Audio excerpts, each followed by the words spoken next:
We've all heard about attachment styles, the avoidant, the anxious, the secure. But today, let's talk about a dynamic that plays out again and again, why the avoidant person can't seem to stop thinking about the super empath. At first glance, you'd think these two are opposites that repel. One runs from emotional closeness, the other feels deeply and connects deeply. But that's exactly why this pairing is so magnetic and so confusing. Here's what happens. The avoidant is drawn in by the super empath's warmth and their capacity to understand without judgment and their ability to hold emotional space. The super empath offers what the avoidant secretly craves, but is terrified to admit a sense of safety in vulnerability. And when the avoidant distances themselves, because that's what they do, the super empath doesn't chase. They might hurt, they might feel deeply, but they respect the other person's space. And that's where the avoidant's mind goes into overdrive. They start thinking, why aren't they chasing me like others have? Why do I feel like I lost something rare? How is this person still so composed when I feel so conflicted? The super empath's strength, their quiet dignity in the face of emotional chaos, leaves an unforgettable imprint on the avoidant. And no distraction, no rebound, no emotional wall can fully erase it. So if you're a super empath who's been left wondering why an avoidant parter keeps popping back up, or why they seem haunted by your presence even when they're distant, it's because deep down, they recognize your value. And even if they run, they're not free of the connection. The super empath has an extraordinary ability to create emotional safety without ever asking for it in return.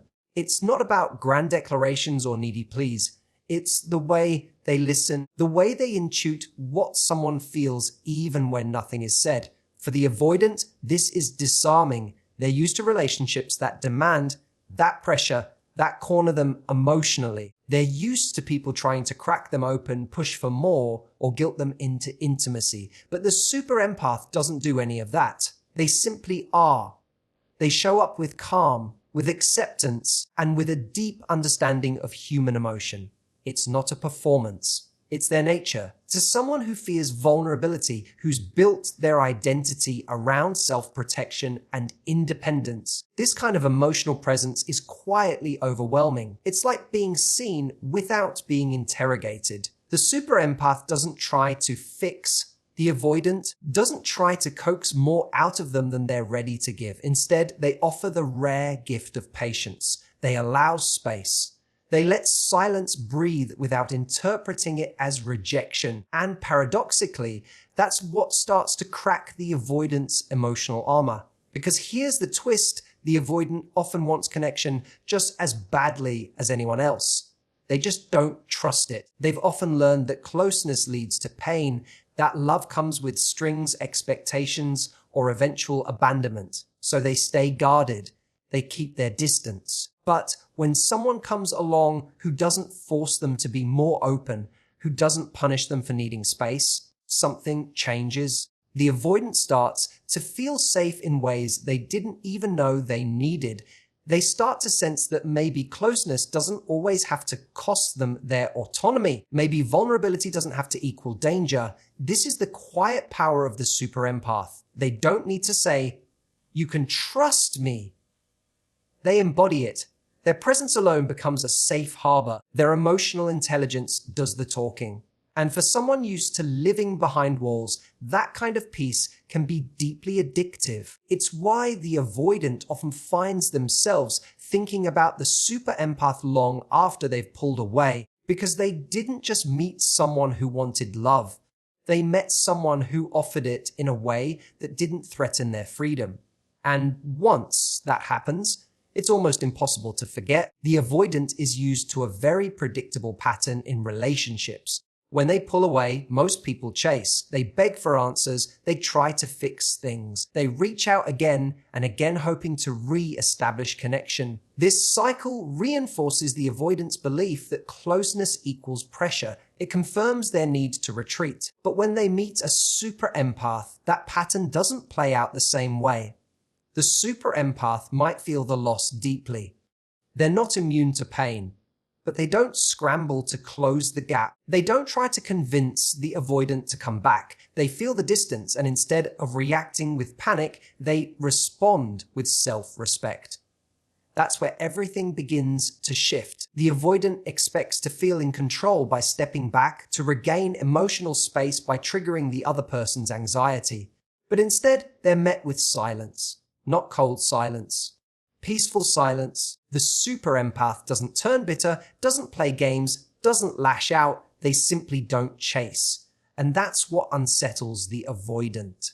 It challenges the dynamic they're used to. It makes them question why someone who felt so connected isn't fighting to stay close. That quiet strength, that refusal to abandon their dignity for validation, speaks louder than any emotional outburst ever could.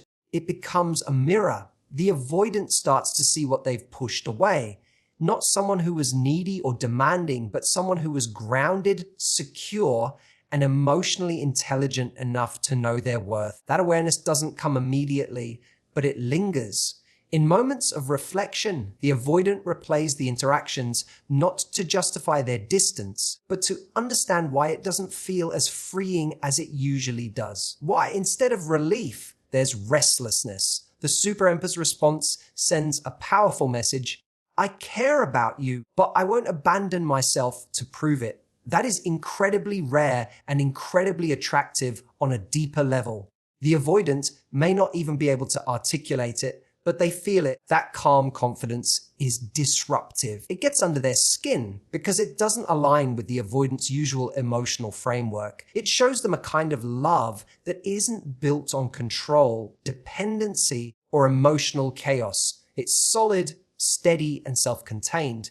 And in a world where most people react impulsively to rejection or distance, the super empath's strength becomes unforgettable. Their ability to honor connection and walk away with grace shakes something loose in the avoidant, because it reveals that the one who didn't chase might actually be the one worth chasing. The emotional depth and authenticity of the super empath creates a kind of connection that doesn't just pass through someone's life. It leaves a permanent mark. The avoidant, despite their tendency to suppress and detach, isn't immune to real emotional experiences. They may downplay their feelings in the moment, avoid labeling them, or resist vulnerability, but their nervous system still registers safety, care, and presence. That's exactly what the super empath brings into the equation. Not shallow interest, not conditional affection, but something rooted and real. The empath doesn't just hear the words spoken, they tune into what's underneath.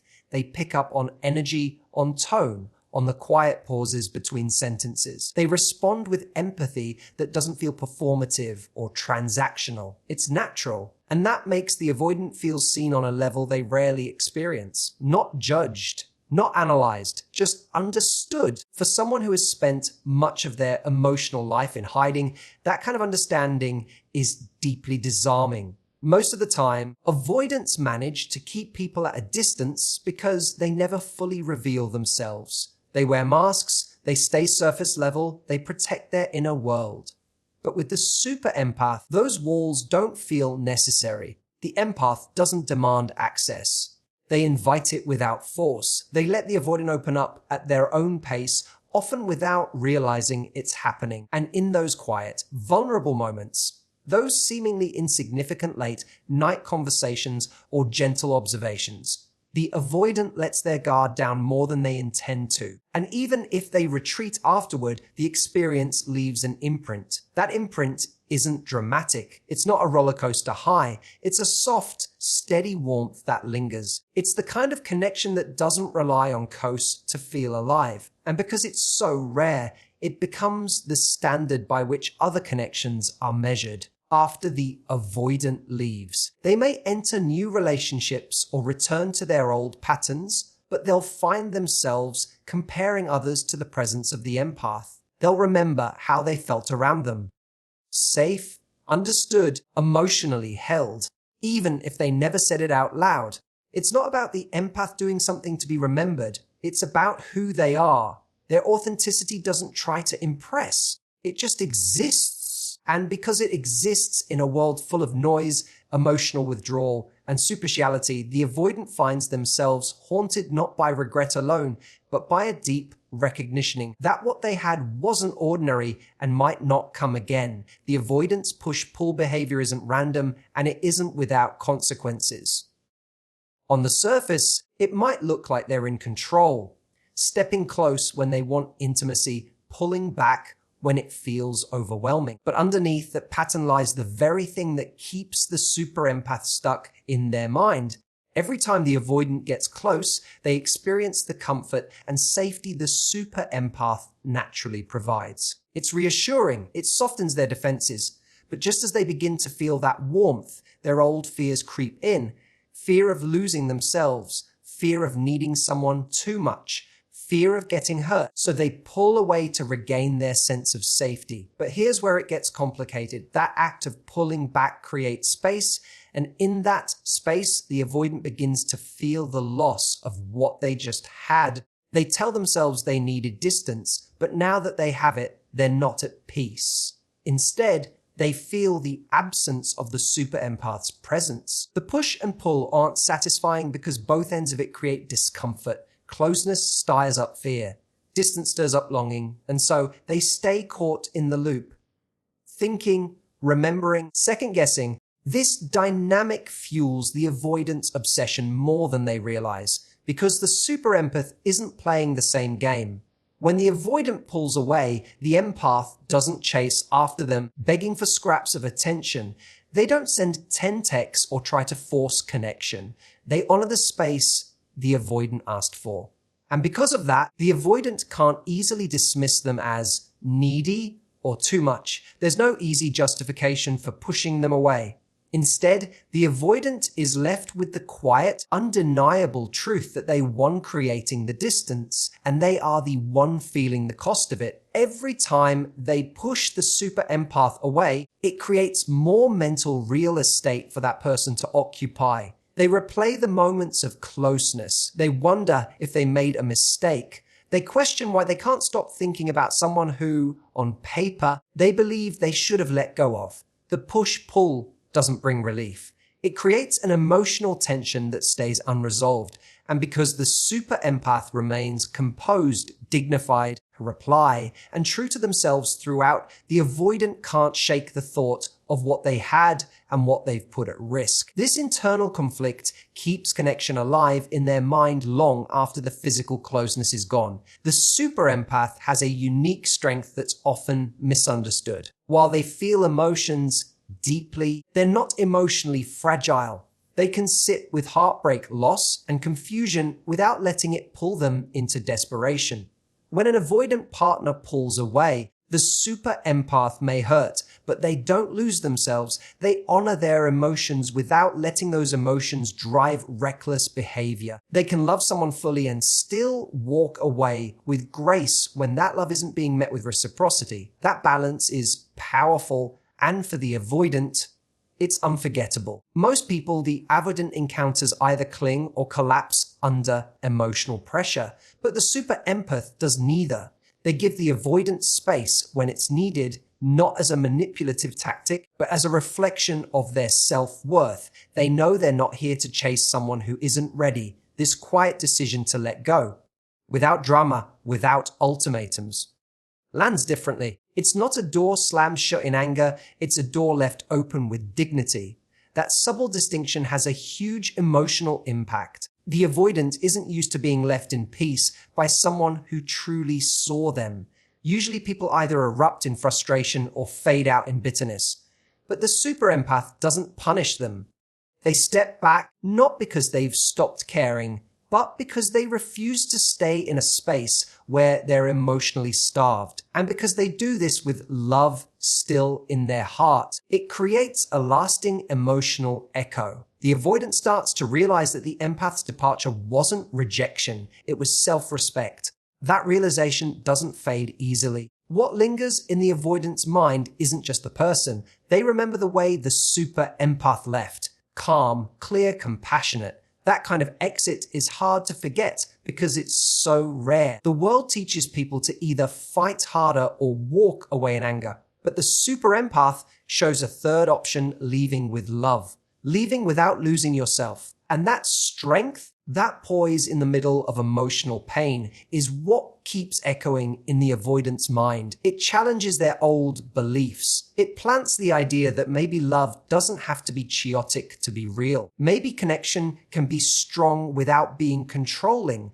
And maybe the person who didn't beg them to stay is the one who was most worth staying for. This inner shift doesn't always lead to immediate change, but it leaves an emotional imprint the avoidant can't easily shake, no matter how far they run. So, why can't the avoidant stop thinking about the super empath? Because the connection wasn't built on needness, it was built on depth. Because the super empath didn't chase.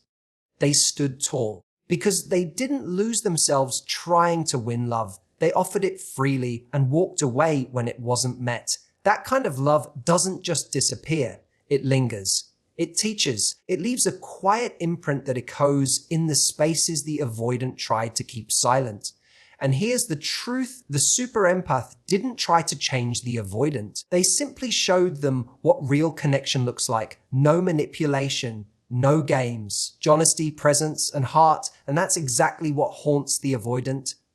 Not the loss of control, but the loss of someone who never needed to control them in the first place. If you're a super empath and you've wondered why someone who ran still thinks about you, it's because you were real in a world where most people wear masks. And even if they couldn't meet you there, you showed them something they won't forget. Thank you so much for listening. Whether you're empath, the avoidant, or someone just trying to understand human connection a little better, I appreciate you being here. Remember, the kind of love that respects both connection and individuality is rare. Protect it, become it, attract it, take care of your heart, stay true to your worth, and as always, thank you for your time. Until next time,